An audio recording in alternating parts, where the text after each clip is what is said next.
ಇಡೀ ಕರ್ನಾಟಕದ ಎಲ್ಲ ಗ್ರಾಮೀಣ ಜನತೆಗೆ ರಾಜ್ಯ ಸರ್ಕಾರದಿಂದ ಭರ್ಜರಿ ಗುಡ್ ನ್ಯೂಸ್. ಹಳ್ಳಿಗಳಲ್ಲಿ ಅಂದರೆ ಗ್ರಾಮೀಣ ಪ್ರದೇಶದಲ್ಲಿ ಮನೆ, ಫ್ಲಾಟ್ ಜಾಗ ಇದ್ದವರಿಗೆ, ಅದರಲ್ಲೂ ವಿಶೇಷವಾಗಿ ಯಾವುದೇ ಎನ್ಎ ಇಲ್ಲದ ಕೃಷಿ ಜಮೀನುಗಳಲ್ಲಿ ನಿವೇಶನ ಇದ್ದವರಿಗೆ ಹಾಗೂ ಸರ್ಕಾರದಿಂದ ಹಕ್ಕುಪತ್ರಗಳನ್ನು ಪಡೆಯುವ ಮೂಲಕ ನಿವೇಶನ ಪಡೆದವರಿಗೆ ಮತ್ತು ಯಾವುದೇ ಹಕ್ಕುಪತ್ರಗಳು ಇಲ್ಲದೆ ಸರ್ಕಾರಿ ಭೂಮಿಯಲ್ಲಿ ಅನಧಿಕೃತವಾಗಿ ವಾಸಿಸಲು ಮನೆ ಕಟ್ಟಿಕೊಂಡವರಿಗೆ ರಾಜ್ಯ ಸರ್ಕಾರವು ಭರ್ಜರಿ ಗುಡ್ ನ್ಯೂಸ್ ನೀಡಿದೆ.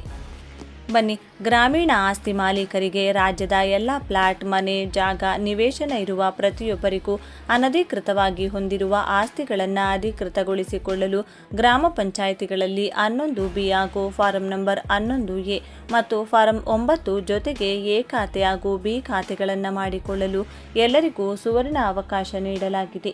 ಈ ರೀತಿಯಾಗಿ ನೀವು ಗ್ರಾಮ ಪಂಚಾಯಿತಿ ವ್ಯಾಪ್ತಿಯಲ್ಲಿ ಖಾತೆಗಳನ್ನು ಮಾಡಿಕೊಳ್ಳುವ ಮೂಲಕ ನಿಮ್ಮ ಆಸ್ತಿಯನ್ನು ಸರ್ಕಾರದಲ್ಲಿ ಶಾಶ್ವತವಾಗಿ ಸಬ್ ರಿಜಿಸ್ಟರ್ನಲ್ಲಿ ನೋಂದಣಿ ಮಾಡಿದಂತೆ ಹಾಗೂ ಭೂಮಿ ಕೇಂದ್ರದಲ್ಲಿ ಜಮೀನಿನ ಪಹಣಿ ಪಡೆದಂತೆ ಇದೇ ರೀತಿಯಾಗಿ ನಿಮ್ಮ ಫ್ಲಾಟ್, ನಿವೇಶನ, ಜಾಗ, ಮನೆ ಗ್ರಾಮ ಪಂಚಾಯಿತಿಯಲ್ಲಿ ನೋಂದಣಿಯಾಗುತ್ತದೆ. ಇದು ಸರ್ಕಾರದಲ್ಲಿ ಅಧಿಕೃತವಾಗಿ ನೋಂದಣಿಯಾಗುವ ಮೂಲಕ ನೀವು ನೋಂದಾಯಿಸಿಕೊಂಡ ನಂತರ ನಿಮ್ಮ ಮನೆ ಮೇಲೆ ಸಾಲ ಸೌಲಭ್ಯ ಯಾವುದೇ ಬ್ಯಾಂಕಿನಿಂದಲೂ ಕೂಡ ಪಡೆದುಕೊಳ್ಳಬಹುದು.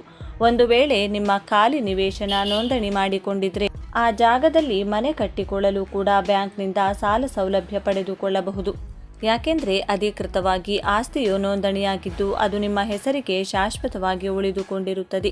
ಅದರ ಮೇಲೆ ಬೇಕಾದರೆ ನೀವು ಸಾಲ ಸೌಲಭ್ಯವನ್ನು ಎಲ್ಲಿಯೂ ಕೂಡ ಪಡೆದುಕೊಳ್ಳಬಹುದು.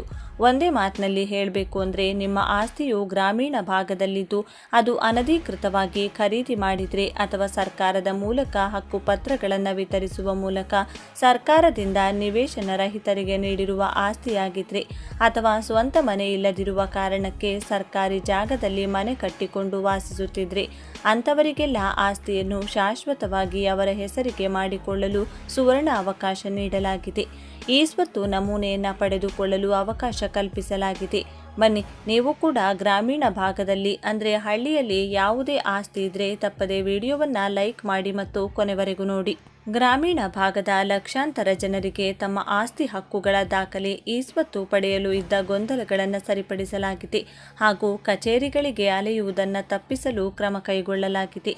ಗ್ರಾಮೀಣಾಭಿವೃದ್ಧಿ ಮತ್ತು ಪಂಚಾಯತ್ ಇಲಾಖೆಯ ಮೂಲಕ ಅಧಿಕಾರಿಗಳೊಂದಿಗೆ ಈ ಸ್ವತ್ತು 2.0 ತಂತ್ರಾಂಶದ ಪ್ರಗತಿ ಪರಿಶೀಲನೆ ಸಭೆ ನಡೆಸಿದ ಸಚಿವ ಪ್ರಿಯಾಂಕ್ ಖರ್ಗೆ ಹಲವು ನಿರ್ದೇಶನಗಳನ್ನು ನೀಡಿದ್ದಾರೆ.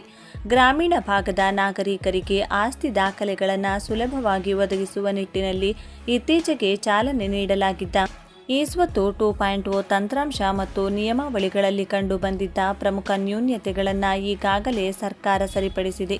ಸಾರ್ವಜನಿಕರು ಹಾಗೂ ವಿವಿಧ ವಲಯಗಳಿಂದ ಬಂದ ಬೇಡಿಕೆಗಳಿಗೆ ಅನುಗುಣವಾಗಿ ನಿಯಮಗಳಲ್ಲಿ ಮಹತ್ವದ ಮಾರ್ಪಾಡುಗಳನ್ನು ತಂದು ಈ ಹಿಂದೆ ಇದ್ದ ತಾಂತ್ರಿಕ ಹಾಗೂ ಕಾನೂನಾತ್ಮಕ ಅಡಚಣೆಗಳನ್ನು ನಿವಾರಿಸಿ ಸಾರ್ವಜನಿಕರಿಗೆ ಅನುಕೂಲ ಮಾಡಿಕೊಡಲಾಗಿದೆ. ಈ ಹಿಂದೆ ಕಂದಾಯ ಇಲಾಖೆಯ ದಾಖಲೆಗಳಿದ್ದರೂ ಈ ಸ್ವತ್ತಿನಲ್ಲಿ ನಮೂನೆ ಪಡೆಯಲು ಎದುರಾಗುತ್ತಿದ್ದ ತೊಂದರೆಯನ್ನು ನಿವಾರಿಸಲಾಗಿದೆ. ಇನ್ಮುಂದೆ ಕರ್ನಾಟಕ ಭೂ ಕಂದಾಯ ಅಧಿನಿಯಮದಡಿ ವಿತರಿಸಲಾದ ಹಕ್ಕುಪತ್ರಗಳು, ಮನೆಗಳ ಮತ್ತು ಕಣಮನೆ ಪ್ರಮಾಣ ಪತ್ರಗಳ ಮೂಲಕವೂ ನಮೂನೆಗಳನ್ನು ಪಡೆಯಲು ನೇರ ಅವಕಾಶ ಕಲ್ಪಿಸಲಾಗಿದೆ. ನೋಂದಾಯಿತ ದಾಖಲೆಗಳಿಲ್ಲದ ಕಾರಣ ಈ ಸ್ವತ್ತು ವ್ಯಾಪ್ತಿಯಿಂದ ಹೊರಗುಳಿದಿದ್ದ ಆಸ್ತಿಗಳ ಸಮಸ್ಯೆಯನ್ನು ಪರಿಹರಿಸಲಾಗಿದೆ.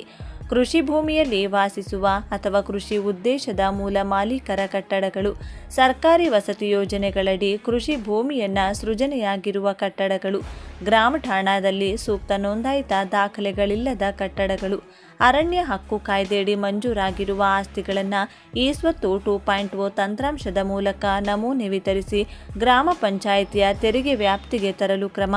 ಸಾರ್ವಜನಿಕರು ಸಲ್ಲಿಸುವ ಅರ್ಜಿಗಳು ಪಂಚಾಯಿತಿ ಮಟ್ಟದಲ್ಲಿ ಅನಗತ್ಯವಾಗಿ ವಿಳಂಬವಾಗುತ್ತಿದ್ದ ಸಮಸ್ಯೆಗೆ ಕಡಿವಾಣ ಹಾಕಲಾಗಿದೆ. ಅರ್ಜಿಗಳ ಇತ್ಯರ್ಥಕ್ಕಾಗಿ ಎಲ್ಲ ಹಂತಗಳಲ್ಲೂ ಕಟ್ಟುನಿಟ್ಟಾದ ಕಾಲಮಿತಿ ನಿಗದಿಪಡಿಸಲಾಗಿದ್ದು, ನಿಗದಿತ ಅವಧಿಯಲ್ಲಿ ಅಧಿಕಾರಿಗಳು ಕ್ರಮ ಕೈಗೊಳ್ಳದಿದ್ದರೆ ಸ್ವಯಂಚಾಲಿತ ಅನುಮೋದನೆ ಪ್ರಕ್ರಿಯೆ ಜಾರಿಗೆ ಬರಲಿದೆ. ಸಾರ್ವಜನಿಕರು ತಮ್ಮ ಆಸ್ತಿಗೆ ಹೊಸದಾಗಿ ನಮೂನೆ 11(b) ಪಡೆಯಲು ಎದುರಿಸುತ್ತಿದ್ದ ಕಾಲಮಿತಿಯ ಸಮಸ್ಯೆಯನ್ನು ಪರಿಹರಿಸಲಾಗಿತ್ತು.